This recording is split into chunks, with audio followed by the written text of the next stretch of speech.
बिस्मिल्लाहिर्रहमानिर्रहीम अस्सलाम वालेकुम। Welcome to my channel. उम्मीद है कि आप सब खैरियत से होंगे। हमने स्टार्ट किया हुआ है फॉर्मल लॉजिक लेक्चर की प्लेलिस्ट और आज हमारा है लेक्चर नंबर 39। आज के लेक्चर में हम करेंगे क्वेश्चन कि जो प्रीवियस लेक्चर हमने पढ़े हैं ना, आज हम उसकी करेंगे प्रैक्टिस, ठीक है, ताकि हमारे जो प्रीवियस कॉन्सेप्ट हैं वो क्लियर हो जाए। ठीक है जी। आप अपने टॉपिक पे मूव करने से पहले एक छोटी सी request, if you are visiting my channel first time so please don't forget to subscribe it. Okay, let's move to our topic. तो क्वेश्चन को रीड आउट करें। Translate the following arguments into symbolic form. Then determine whether each is valid or invalid by constructing a truth table for each. ठीक है, सबसे पहले हमने क्या करना है, इसे सिम्बोलिक फॉर्म में कन्वर्ट करना है, फिर हमने इसे ट्रुथ टेबल बनाना है इसका, और फिर हमने बताना है कि ये वैलिड है या फिर इनवैलिड। ओके, अब देखते हैं, स्टेटमेंट पढ़ें। If national elections deteriorate in the TV popularity contest, इसमें से आप ले लें, कुछ भी ले लें, एन ले लेते हैं, नेशनल का एन ले लें। ये देखें, इफ और देन वाला रिलेशन है ना, तो इस वजह से यहाँ पे क्या सिंबल आएगा, हॉर्स शो। और सेकंड क्या है, then smooth talking morons will get elected. ठीक है, और यहाँ से आप ले लें स्मूथ का एस। ठीक है, ये हमारे पास हो गया फर्स्ट प्रीमिसेस इंटलेक्टेड। देयरफॉर अभी हमारे पास कंक्लूजन आ रहा है, और हमने क्या पढ़ा था कि कंक्लूजन और लास्ट प्रीमिसेस के दरमियान क्या होना चाहिए, डबल स्लैश। इसमें हमें सिर्फ एक प्रीमिसेस दिया हुआ है। Therefore, if national elections do not deteriorate into TV popularity contest, then smoothing morons will not get elected. अब देखें, if national elections do not, negation of n, ठीक है, तो into then, इसमें भी then वाला रिलेशन है, इसमें भी और शो का sample, smooth taking morons will not get elected, इसमें भी negation of s। ठीक है, ये हमारे पास हो गई इसकी सिम्बोलिक फॉर्म। अब हमने क्या करना है, इसका बनाना है हमने ट्रुथ टेबल, और इसे बताना है कि ये वैलिड है कि इनवैलिड। ठीक है, यहाँ तक मुझे लगता है आपको समझ आ गई होगी। अब देखिए, ये हमने स्टेटमेंट है, इसको हमने कन्वर्ट किया। देखें, ये हमारे पास स्टेटमेंट थी, ये नंबर ऑफ वेरिएबल्स हमारे पास कितने हैं, एन और एस, 2⁻², 4, ये हमने काफ़ी मरतबा कर लिया काम, ये तो अभी तक आपको आ जाना चाहिए। फिर 4 को हम 2 पे डिवाइड करेंगे तो 2 टाइम ट्रू, 2 टाइम फॉल्स, फिर 1 time true, 1 time false, 1 time true, 1 time false. इसी तरह हमने यहाँ पे भी n को वैल्यूज दे दी हैं। याद रखना है कि जो यहाँ पे n को वैल्यू दी होगी ना, वही आपने यहाँ पे n को वैल्यू देनी है। ठीक है, और अब हमने इसी तरह s को भी यही वैल्यू दे दिया। अब हमने क्या किया, n और s का हमने हॉर्स शो फाइंड किया, true true true, true false false, false true true, ये आ गया। और इसमें से हमने n की निगेशन अप्लाई की, ट्रू फॉल्स पे कन्वर्ट हो गया, ट्रू फॉल्स पे फॉल्स ट्रू में। इसी तरह हमने यहाँ पे किया, ट्रू फॉल्स पे निगेशन ऑफ s अप्लाई की।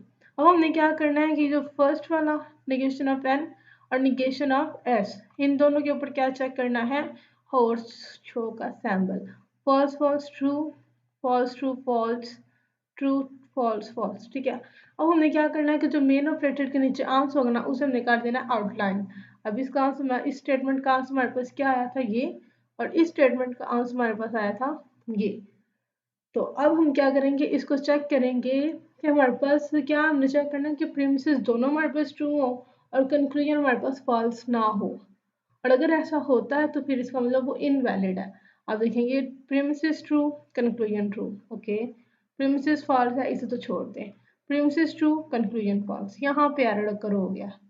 ठीक है, कि हमने कोई प्रीमिसेस ट्रू या हमें कंक्लूजन फॉल्स मिल रहा है, इसका मतलब ये हमारे पास क्या है, ये हमारे पास है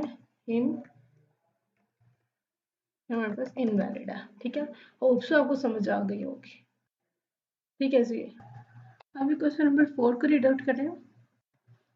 if there are dried up river beds on Mars, then water once flowed on the Martian surface। ठीक है, तो अब देखें, if there are dried up river beds, इसमें से आप ले लें D। ठीक है, और ये हमारे पास कौन सा रिलेशन है, if and then implication, then water once flowed, तो वाटर का ले लें W। ये हमारे पास फर्स्ट प्रेमिसेस हो गई कंप्लीट। अब सेकंड देखें, there are dried up river beds, slash लगाएंगे, तो इसका मतलब ड्राइड अप, डी ले लिया ड्राइड अप का। अब ये लास्ट प्रेमिसेस और कंक्लूजन है, तो इसका मतलब इसमें हम क्या लेंगे, डबल स्लैश लगाएंगे, और वाटर वंस फ्लोड में से हमने ले लिया W। ये होगी इसकी सिंबॉलिक फॉर्म। अब हमने देखना है इसको ट्रुथ टेबल। ठीक है, ठीक है जी। अब इसको रीड आउट करें। टी ये टू डी और W दो हैं, तो टू टू द फोर, ये तो आपको ट्रूथ वैल्यूज असाइन करनी आ ही गई है। True true false false, true false true false. Okay, अब देखें इसको सबसे पहले हमने सॉल्व किया है। True true true true false, false false true, true false false true. अब देखें ये हमारे पास फर्स्ट प्रीमिसेस है, ये हमारे पास सेकंड प्रीमिसेस है, और ये हमारे पास कंक्लूजन है। अब हमने क्या करना है, ऐसी चीज़ ढूंढनी है जिसमें हमारे पास प्रीमिसेस ट्रू हो और कंक्लूजन फॉल्स हो। इस तरह क्या होगा, हमारी जो स्टेटमेंट होगी वो इनवैलिड हो जाएगी, अदरवाइज वो ट्रू होगी। देखिए ट्रू प्रीमिसेस और ट्रू कंक्लूजन, ये भी ट्रू और ये भी ट्रू, और प्रीमिसेस कंक्लूजन भी ट्रू। ओके, अब देखिए और कोई है यहाँ पे, ट्रू फॉल्स ट्रू, बस ये फर्स्ट केस ही है। तो इसका मतलब ये हमारे पास क्या है, ये हमारे पास है वैलिड। ठीक है, हमारे पास वैलिड आर्ग्यूमेंट है। होप सो आपको समझ आ गई होगी।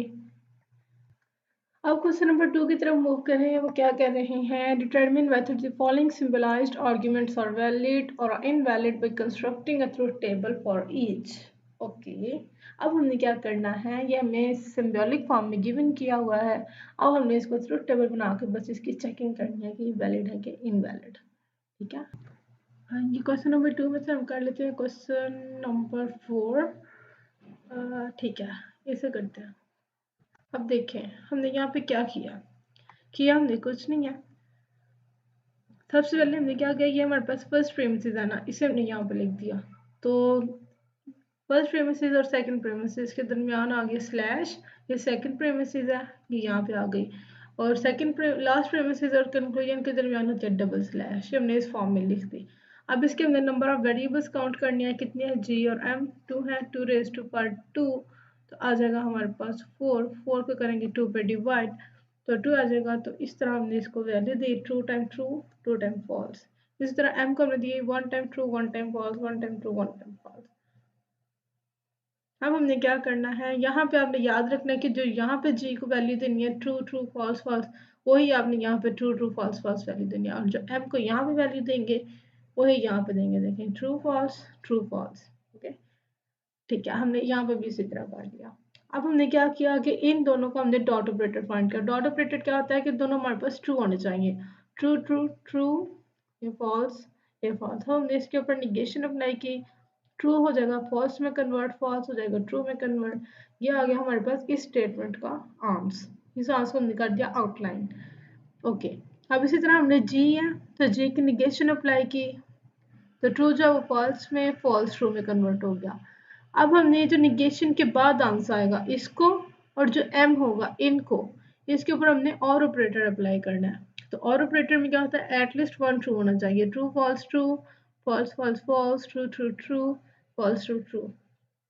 इसी तरह हमने यहाँ पे देखें, इसका ये आंसर आया फाइनल, तो इसको हमने आउटलाइन काट दिया। अब जी को देखें, जी पे हमारे पास ये है, इसके अंदर निगेशन अप्लाई की, तो हमारे पास आ गई फॉल्स फॉल्स ट्रू ट्रू।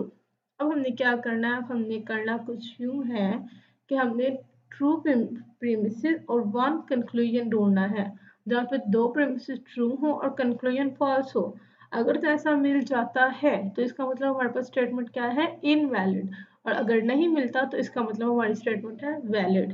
सबसे पहले तो आप 2 प्रीमिसेस को देखें ना, कहाँ पे ट्रू है, यहाँ पे एक ट्रू है एक फॉल्स है, ये ट्रू ये फॉल्स। अब यहाँ पे देखें ये दोनों प्रीमिसेस ट्रू है। ठीक है, अब इसकी कंक्लूजन की तरफ जाएं, कंक्लूजन भी ट्रू है, एक ही स्टेटमेंट हो गई। अब यहाँ पे देखें ये भी ट्रू है, ये भी ट्रू है, और कंक्लूजन भी ट्रू है। इसका मतलब ये हुआ कि ये हमारे पास क्या है, वैलिड। ठीक है जी, होप्स आपको समझ आ गई होगी। If you have any query you can ask me in comment box and you can also DM me on Instagram. अगर आप समझते हैं कि इन लेक्चर्स में मज़ीद बेहतरी लाई जा सकती है तो प्लीज़ मुझे कमेंट सेक्शन में अपनी ओपिनियन ज़रूर बताइएगा।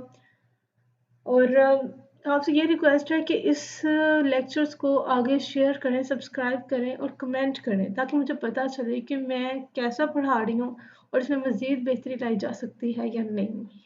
ठीक है जी। If you have any query you can ask me in comment box. अब मुलाकात होगी नेक्स्ट लेक्चर में। अपनी दुआ में याद रखिएगा। अल्लाह हाफिज़।